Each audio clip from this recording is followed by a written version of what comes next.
I know they are crying.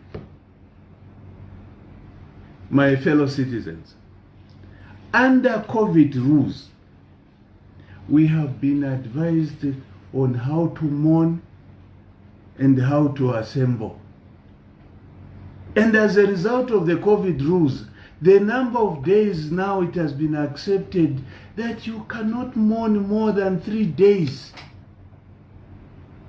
Buten died a long time ago. The PF are still mourning contrary to COVID rules. Let them not continue crying. They are crying contrary to the rules which they have put in place. Let them not cry. I would accept if they are crying that the economy has collapsed. All of us, members of the press and the nation, are now mourning because we cannot sustain our livelihood because of the high prices of goods and services. The dollar, the kwacha to a dollar, is about 21 something now. Entailing that the goods and services which you require are going up. I have no doubt in my mind that you colleagues here, members of the press, your salaries are no longer meaningful. And I have heard Mundubire talk about boasting about the big cars they are driving, that people are now going to question them why they're driving big cars. Yes, the people are going to question them why they're driving big cars, because the people are suffering, they are not able to meet the cost of living. That is the reason why they are going to talk about the PF.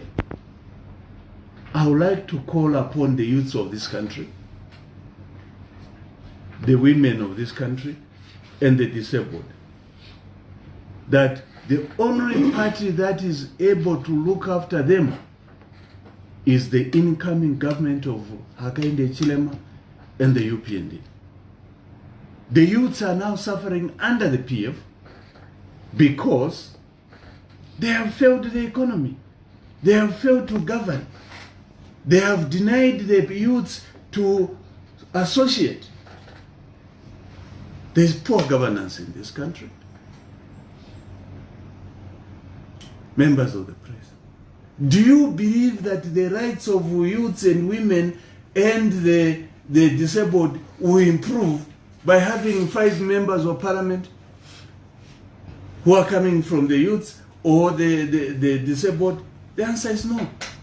Currently, there are more than 50,000 teachers who are in the streets, who have graduated. There are no jobs.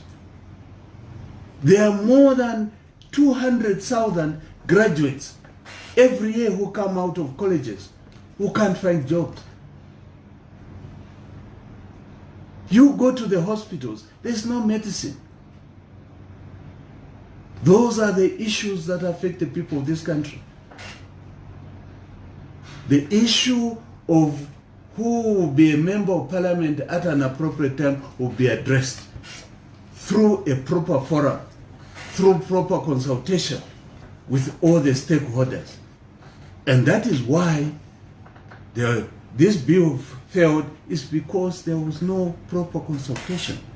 Starting from Siavonga, it was agreed that the church was going to chair the process of coming up with a new constitution. The PF abrogated. The UPND has been consistently consistent over the issues which we don't like in Buten. We have talked about it on the floor of the House and outside. The church, the civil society, and members of the public raise their issues. So they cannot say that we did not tell them what we didn't want. They have been pushing Buten because Buten was a ventilator for the PF. We could not accept us to provide the oxygen to the PF so that they can still breathe and survive up to 2021. The people of Zambia are fed up. let them not continue mourning for butane. Let them continue mourning for the economy which they have collapsed. Thank you very much.